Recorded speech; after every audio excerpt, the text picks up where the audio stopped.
Chapter 14, Southern Sudan, 2009. For 3 days, the air around Naya's home was filled with the sound of a drill.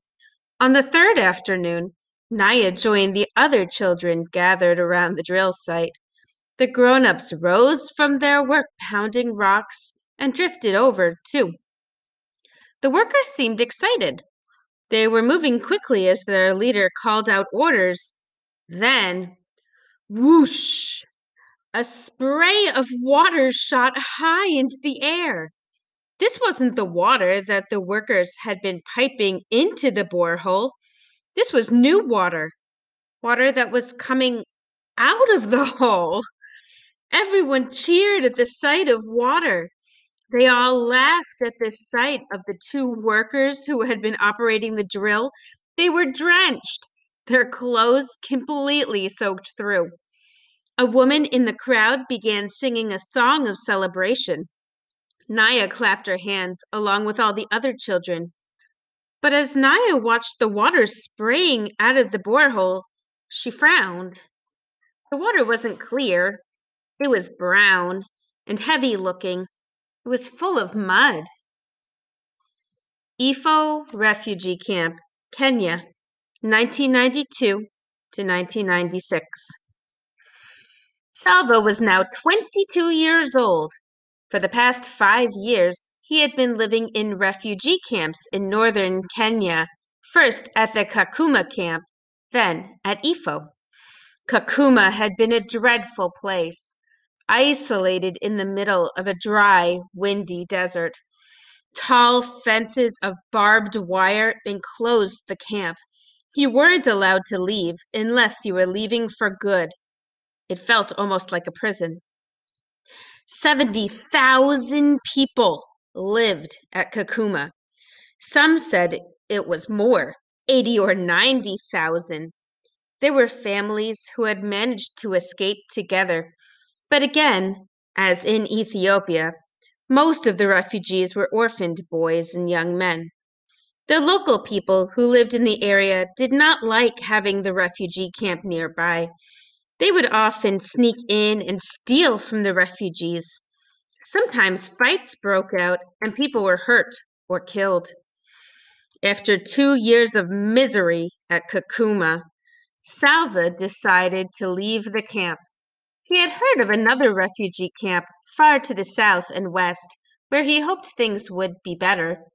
Once again, Salva and a few other young men walked for months.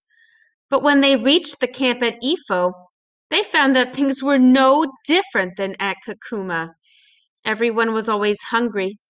There was never enough food. Many were sick or had gotten injured during their long, terrible journeys to reach the camp. The few medical volunteers could not care for everyone who needed help. Salva felt fortunate that at least he was in good health. He wanted desperately to work, to make a little money that he could use to buy extra food. He even dreamed of saving some money so that one day he could leave the camp and continue his education somehow. But there was no work. There was nothing to do but wait. Wait for the next meal, for news of the world outside the camp. The next days were long and empty. They stretched into weeks, then months, then years. It was hard to keep hope alive when there was so little to feed it. Michael was an aid worker from a country called Ireland. Salva had met a lot of aid workers. They came and went, staying at the camp for several weeks, or at most a few months. The aid workers came from many different countries, but they usually spoke English to each other.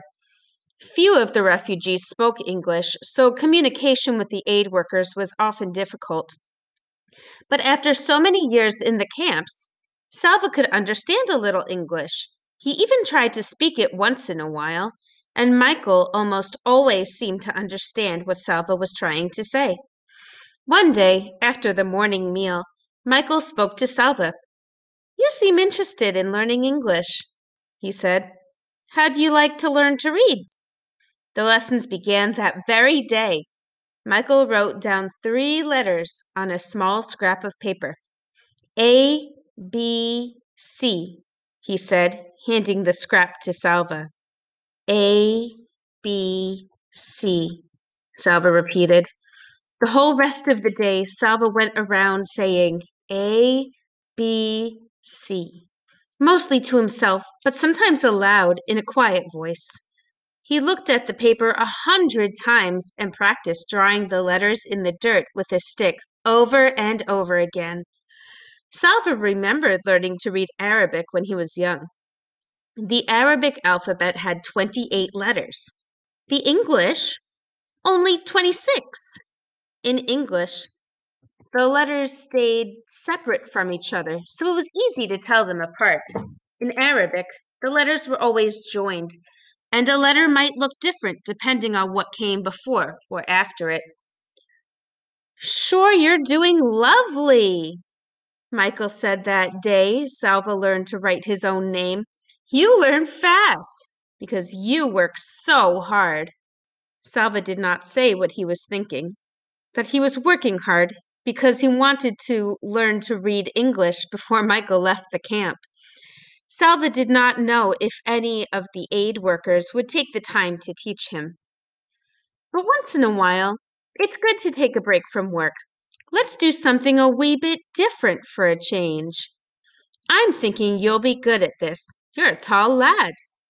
So Salva learned 2 things from Michael: how to read and how to play volleyball. A rumor was spreading through the camp. It began as a whisper, but soon Salva felt as if it were a roar in his ears. He could think of nothing else. America. The United States. The rumor was that about 3,000 boys and young men from the refugee camps would be chosen to go live in America. Salva could not believe it. How could it be true? How would they get there? Where would they live? Surely it was impossible. But as the days went by, the aid workers confirmed the news. It was all anyone could talk about. They only want healthy people. If you are sick, you won't be chosen. They won't take you if you've ever been a soldier with the rebels. Only orphans are being chosen. If you have any family left, you have to stay here. Weeks passed, then months. One day a notice was posted at the camp's administration tent. It was a list of names. If your name was on the list, it meant that you had made it to the next step, the interview. After the interview, you might go to America. Salva's name was not on the list, nor was it on the next list, or the one after that. Many of the boys being chosen were younger than Salva. Perhaps America doesn't want anyone too old, he thought. Each time a list was posted, Salva's heart would pound as he read the names. He tried not to lose hope. At the same time, he tried not to hope too much. Sometimes he felt he was being torn in two by the hoping and the not hoping. One windy afternoon, Michael rushed over to Salva's tent. Salva, come quickly! Your name is on the list today. Salva leapt to his feet and was running even before his friend had finished speaking. When he drew near the administration tent, he slowed down and tried to catch his breath. He might be wrong. It might be another person named Salva. I won't look too soon. From far away, I might see a name that looks like mine, and I need to be sure. Salva shouldered his way through the crowd until he was standing in front of the list. He raised his head slowly and began reading through the names. There it was. Salva Dut, Rochester, New York. Salva was going to New York. He was going to America.